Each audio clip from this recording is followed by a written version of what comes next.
Well, my name is Molly Clevin, and I'm part of the UMD Alumni Relations team. Today, we have the pleasure of taking a behind-the-scenes look at the UMD Bureau of Business and Economic Research, led by Director Monica Haynes. Before we begin, I'd like to highlight some of our past programs. We have explored places such as the Minnesota Landscape Arboretum, Amsoil Arena, the Superior Hiking Trail, the proposed UMD Sales Center, the UMD Chocolate Lab, Romano Gym, and many more. You can access all of these events on demand on our website at d.umn.edu/alumni. Today's webinar is being recorded and will be available on our Alumni Relations website. You will receive an email with the link once that is ready. We will also have time at the end of the presentation to answer your live questions. To submit a question, please use the question and answer button.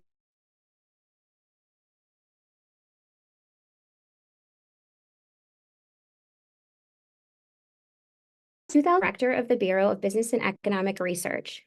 In addition to her role as the director, Monica has also served as adjunct faculty in LSBE's Economic Department and also as the chair of the LSBE's Outreach Committee.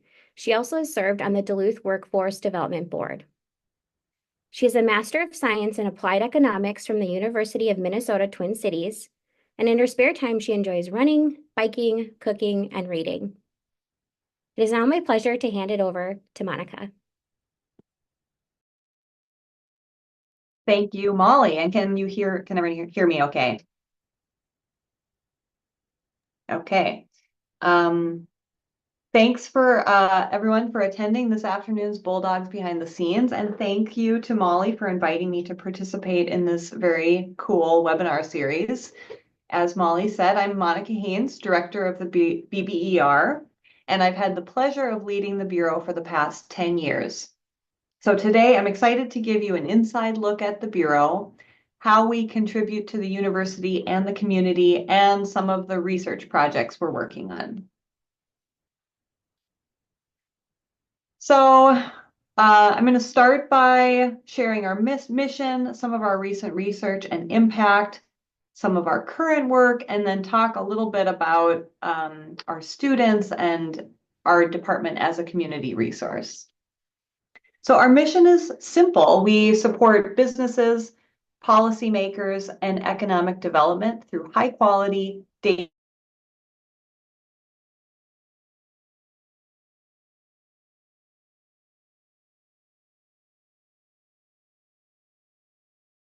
Part by grants as well as nonprofits and government agencies and some community foundations.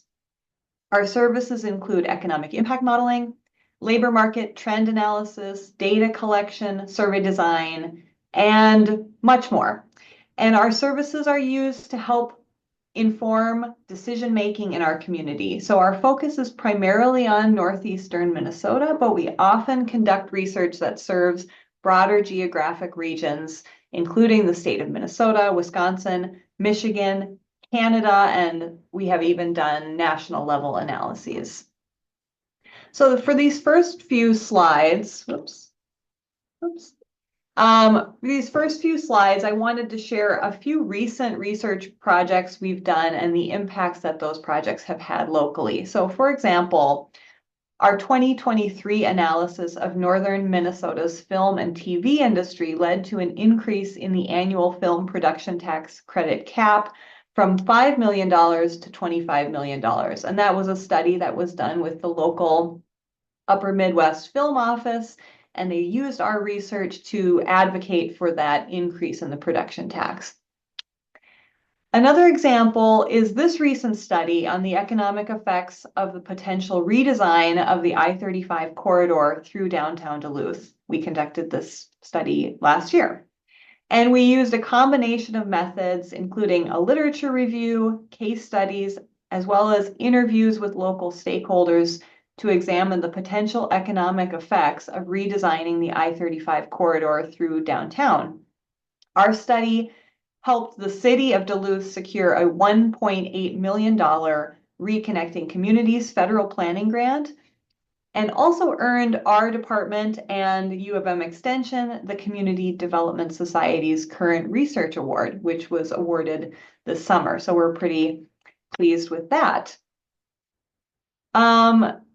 These next few slides give a glimpse into some of the work we currently have underway. So first, we're working on a project currently that's funded by a 2-year grant from the University of Minnesota's Institute on the Environment. And this grant focuses on incentivizing solar production among commercial customers whose rate of solar adoption has lagged behind residential customers locally. Our study is in partnership with the City of Duluth, Minnesota Power, and several UMD faculty, and our goal is to help the city and Minnesota Power better design their programs for commercial customers and to try to move the needle on clean energy production.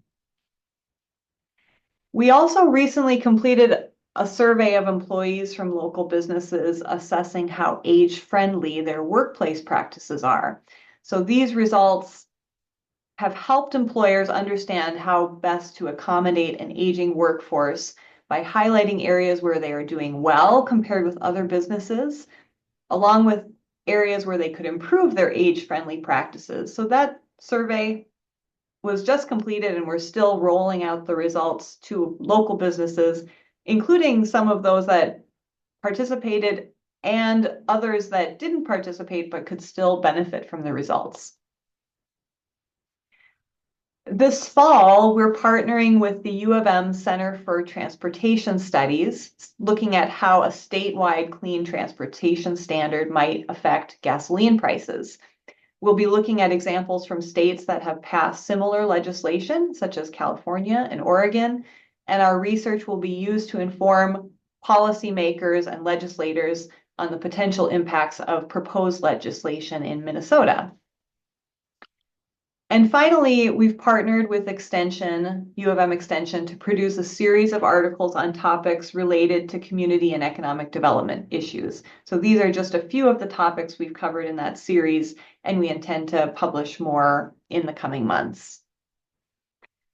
So our department is very small. It's actually just me and a half-time writer-editor. But as a two-person department, partnerships are essential to our work and they help increase our project capacity.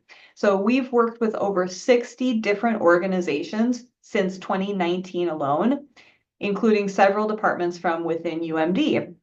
So some of our departments that we've partnered with include Career Services, the Natural Resources Research Institute, or the NRRI, faculty from Biochemistry and Mechanical Engineering, and the U-Spatial Department, which does geographic information systems and mapping. We also collaborate with faculty across UMD, which helps expand our research capacity. So LSBE faculty who collaborate with us are designated as research affiliates, recognizing their commitment to applied community-based research. And we currently have, I think, 5 or 6 faculty that are officially research affiliates with the BBER, so their work helps to expand our capacity.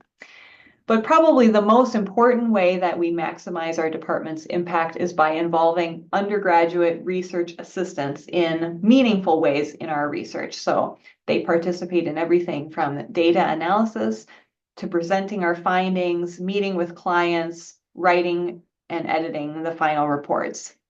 So in these next few slides, I'll share a little bit more about our student research assistants, the impact they have on our department, and what some of our former UGRAs are doing now. So students are, like I say, an essential part of our work. We hire UMD students as UGRAs, and the purpose of that is really twofold. So first, we're providing experiential learning for the students, and we're gaining exceptionally talented students as staff who help us with all of the aspects of our project. So at any given time, we typically have between 2 and 4 students working in our department, and these students participate in all aspects of our work. So they gain valuable experience working directly with clients on these real-world projects and really gives them a leg up in their careers.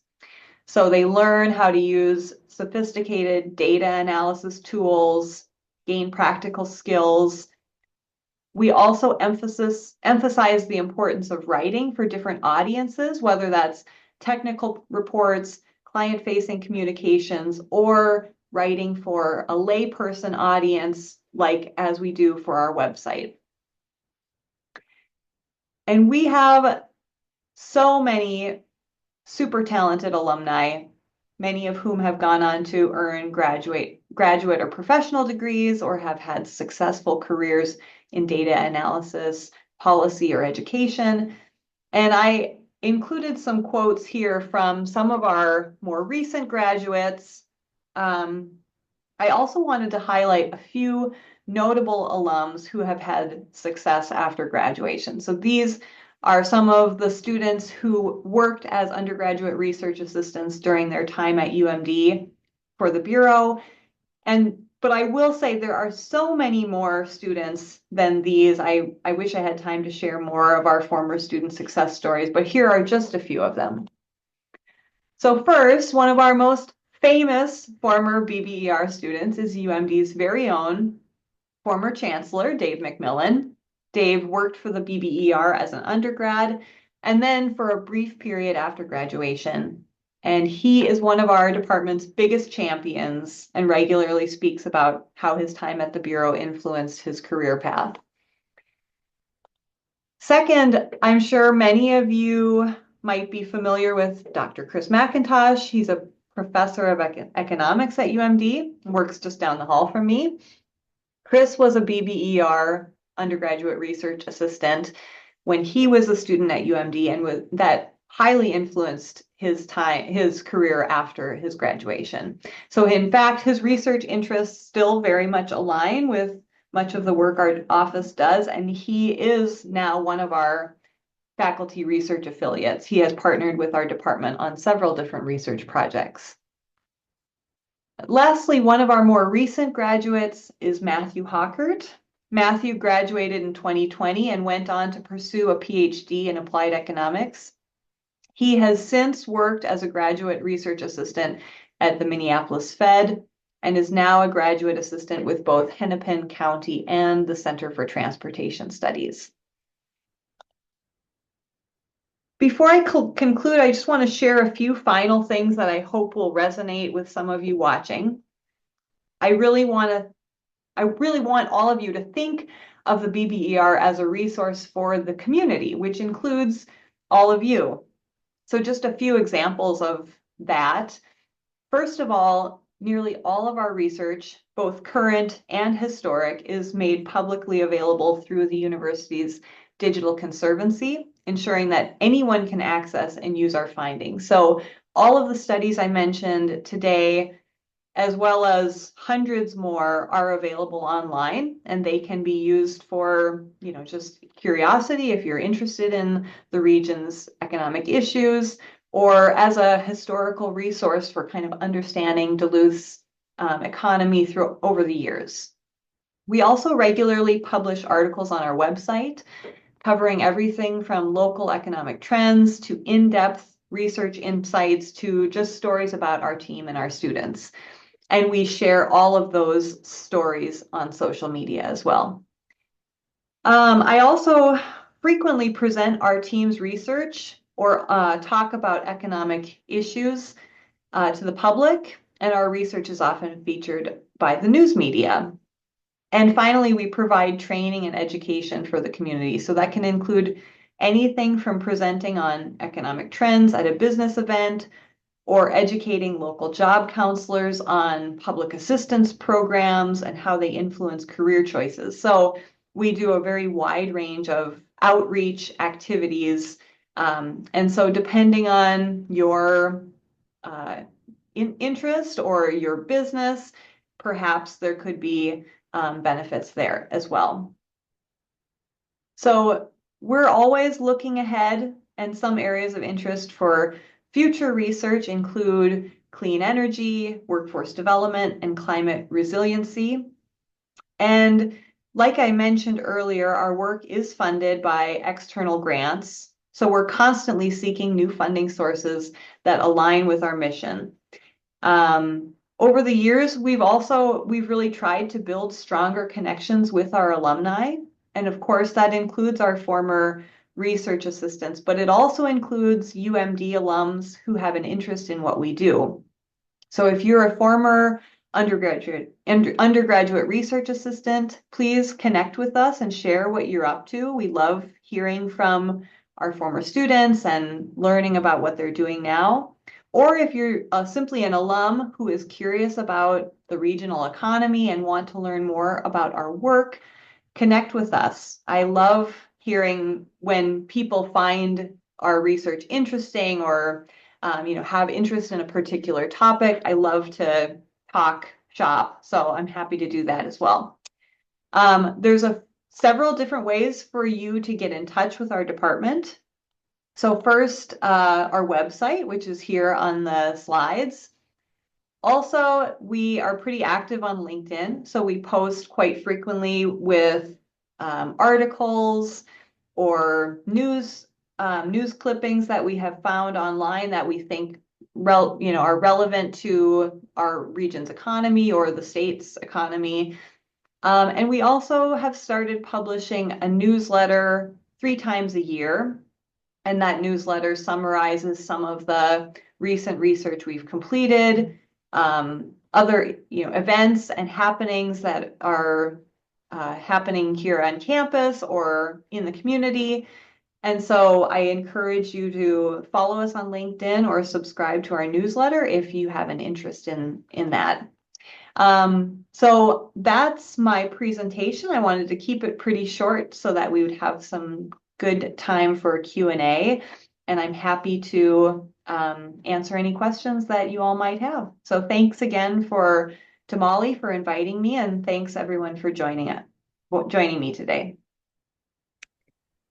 Thank you, Monica. And yes, now we're going to transition to our live Q&A. So we're going to flip our cameras on here and get started. So as a reminder, if you do have questions, you can submit your question using the Q&A box. It has the little chat bubble with the question mark inside, and we will be happy to take your questions. But we did have a few submitted in advance. And so the first one asks you, Monica, how are students selected to participate in the research? Yeah, thanks. So our students are employed as an on-campus position. So they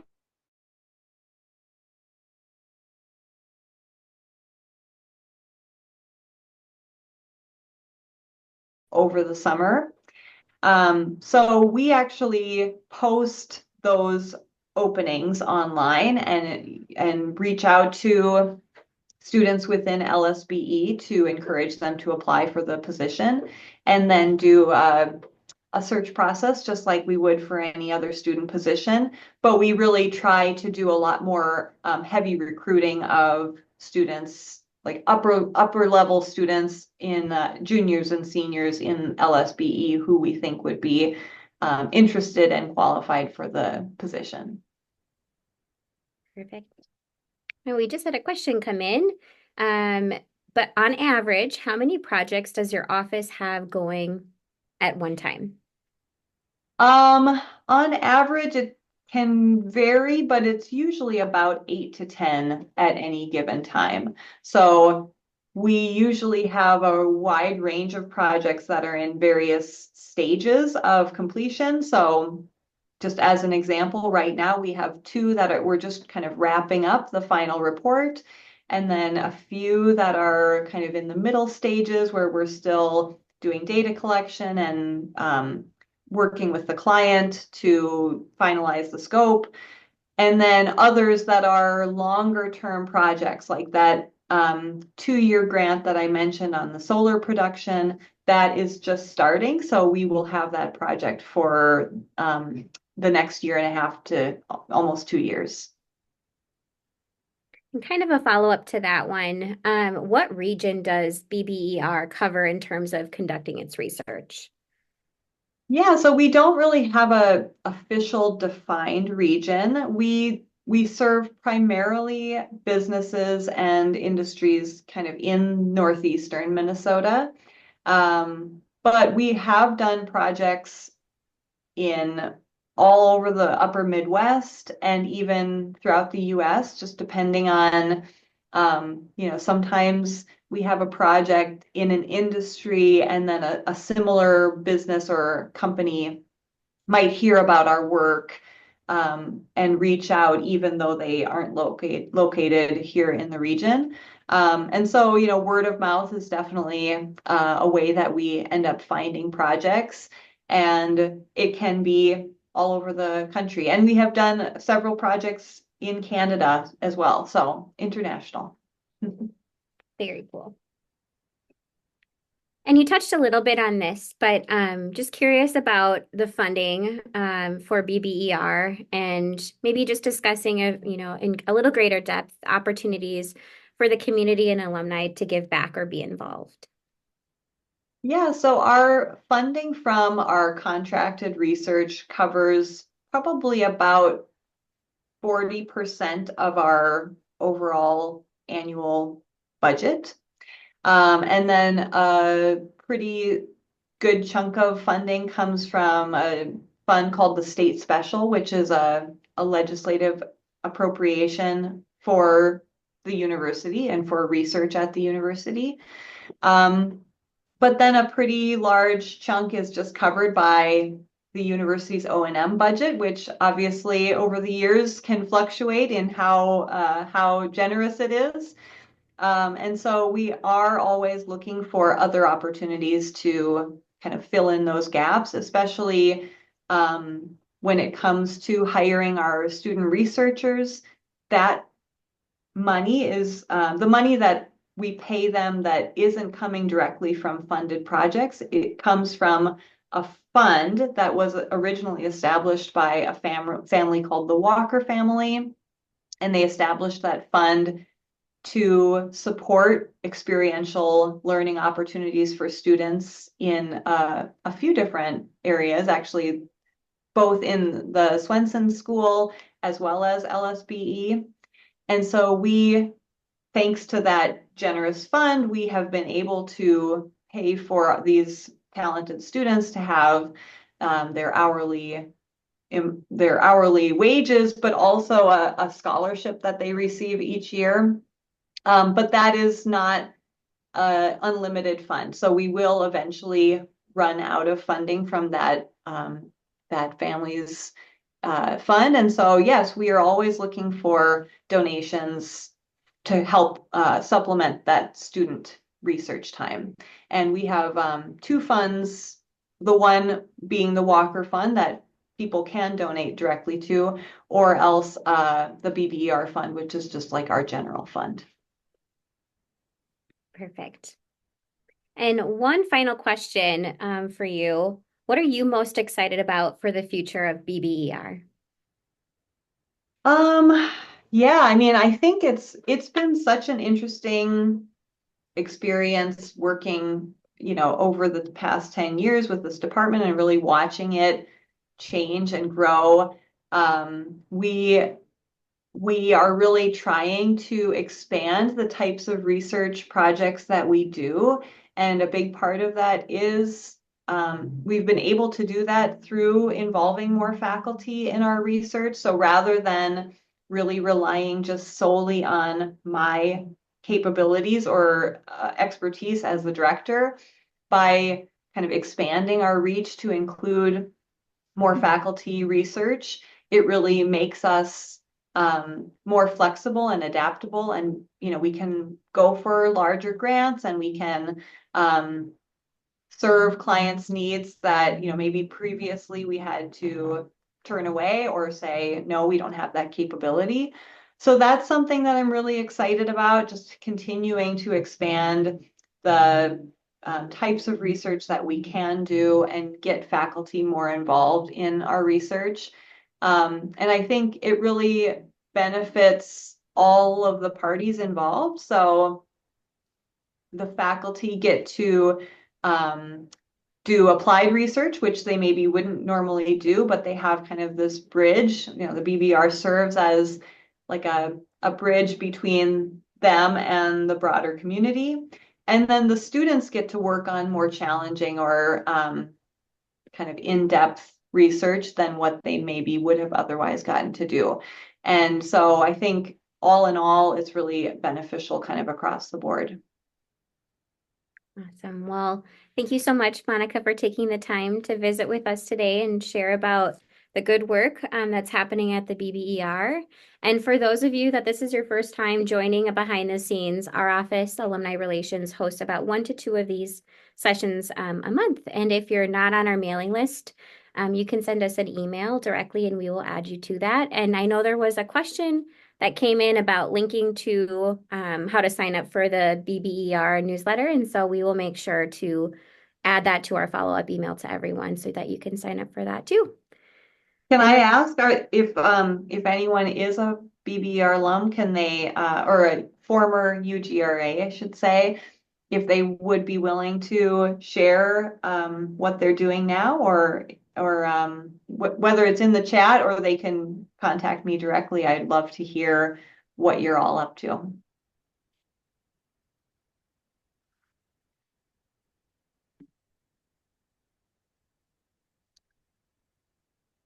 and if you'd like to, we will also drop Monica's email into our follow-up as well. So if you don't feel like sharing today, that's okay. Great. But we make sure to do that.